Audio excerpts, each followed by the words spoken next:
Good morning, commissioners. We'll get started. Annie, roll call. Thank you. Got myself, Annie Cathy, Allison France, Brian West, Jason Emery, Kyla Leonards, Melissa Fisher, Todd Sieb, and MCAT. And it looks like we have Commissioner Vero and Strohmeyer, Chris Lounsbury, and Ann Hughes. Did I miss anybody? All right. Thank you. Are there any public comment on items on the agenda?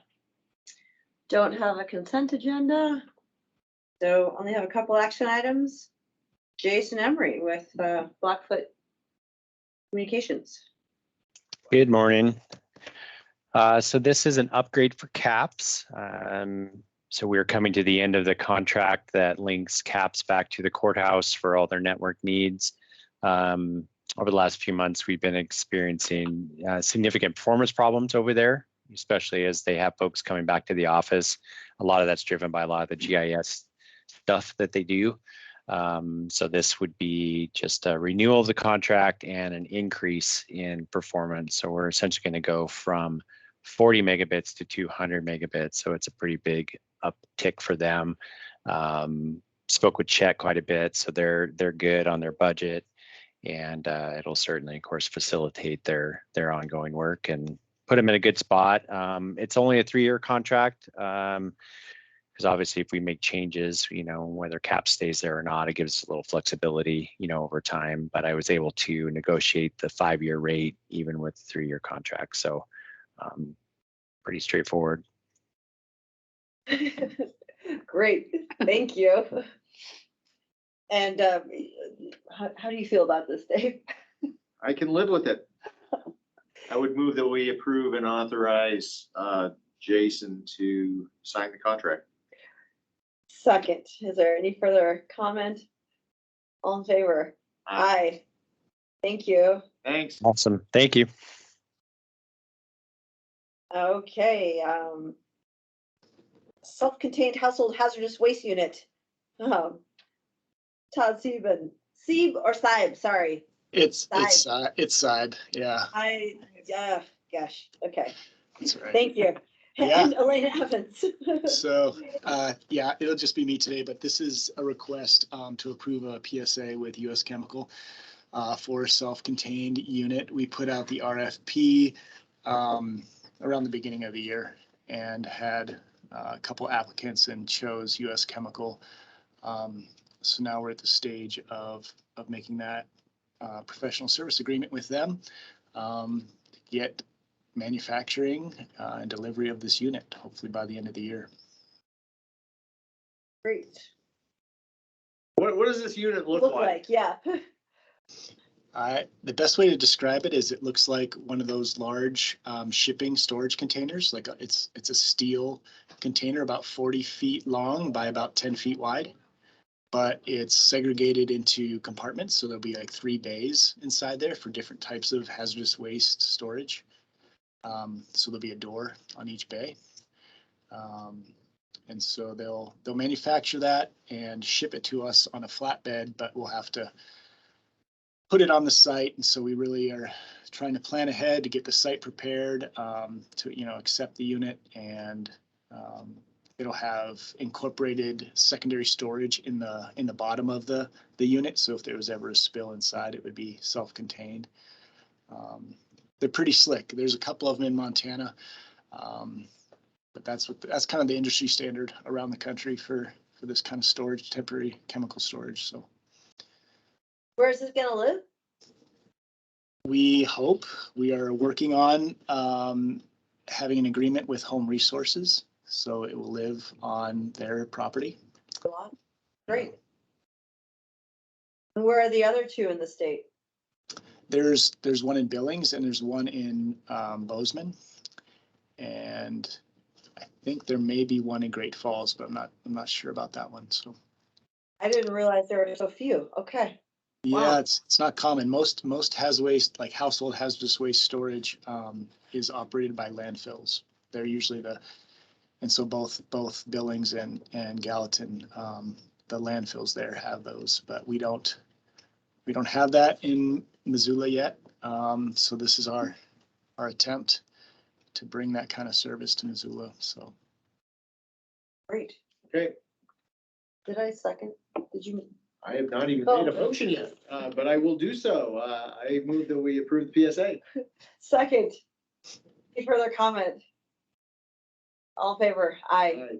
Thank you so much, Todd. thank you. I'll take the word of it whenever. Yeah.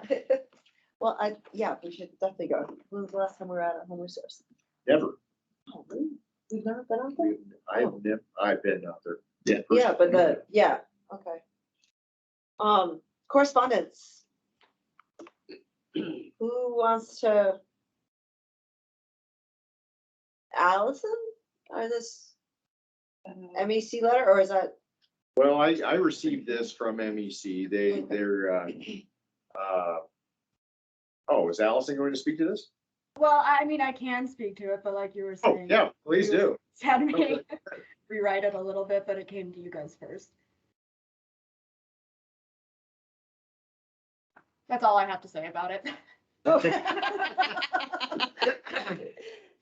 So Yes, this is about burying line. yeah, this Yeah, was burying power lines to improve the resiliency of the electric grid for Missoula. Okay. Seems like a good idea since there Thanks, have Bird. been, well, and many a wildfire started because of power lines, so. Oh, great. Well, we'll get this signed. And sorry, go ahead. I would say, I don't know if Jason wants to say anything about the Charter Spectrum one, but that's our next one. Yes. So Charter Spectrum is putting in a grant application for the Connect Montana grant funds. There's about $250 million. It's part of a federal program. The state is soliciting project ideas around the state. So there's a series of categories where they score points for funding. Of course, it's not just free money. They have to actually put some of their own money in as well. So Charter Spectrum has asked for a letter of support from the commission to improve broadband in Missoula County. So we don't have the exact places. Some of this they consider, strategic to their business, but they're kind of looking, kind of west of Missoula is an area that's underserved, and so they're hoping to grow their business that way. And so they're just looking for our support. I think it's a great idea. The more the better for us. I'm sure there'll probably be more that are requested from other providers as well, but certainly the more broadband we have in the county, the better off we are. So we went ahead and reworded the letter a little bit, kind of fits how we do things, and so hopefully that is to your satisfaction on how it's written currently. It looks like Martin might have a question. Martin? Yes, good morning. I may be asking an apples to orange kind of question here, but TDS Metrocom is looking to move here, and they're funding the work on their own, and Charter is seeking a subsidy. I'm just wondering if there's a difference there, or am I conflating the two? It's kind of different goals. I mean, TDS is, of course, my understanding, they're looking to work into new markets. So they're expanding into Montana, as we spoke about the other day. So that's kind of more of a competitive thing. I don't know if they will apply for grant funding as well. I think some of the requirements, from my understanding, for Connect Montana is there's certain criteria that fall into this category. So if there's already sufficient coverage in area, then this money would not be available. So I know this particular grant that Charter Spectrum is looking for is to move into underserved or unserved areas. And those are kind of the key criteria where TDS, some of their build out will be certainly in places that other broadband exists, like the city, within the city limits. So I think they're close cousins, but I don't know that they're necessarily the same long-term goals. From our point of view, of course, it's more broadband for everybody, which is good, whether it's TDS or Charter, expanding their existing service. So hopefully that answers your question. Yes, thank you. Mm-hmm. Thanks, Martin. Sounds good. Thanks, Jason. Yeah. Thank you. A letter to Secretary Jacobson. Yeah, commissioners, I just wanted to make sure that you could take this opportunity to notify the lead elections administrator in the state of the results of the records request by the Republican Central Committee for Missoula County that concluded at the end of the day on Tuesday. This just recounts, it's just a recounting of that effort, and gives Secretary Jacobson a link in case she's interested and would like to review the process that was used and the supporting documentation that shows the results of the count of affirmation envelopes. And I would ask that we ensure that Commissioner Slotnick have an opportunity to sign the letter, even though he's out of the office this week, because he's on the election advisory committee. I'd just like to ensure that he has an opportunity to sign this as well. When does it need to go out by? Anytime. I mean, Okay. it's dated today, but it can, Okay.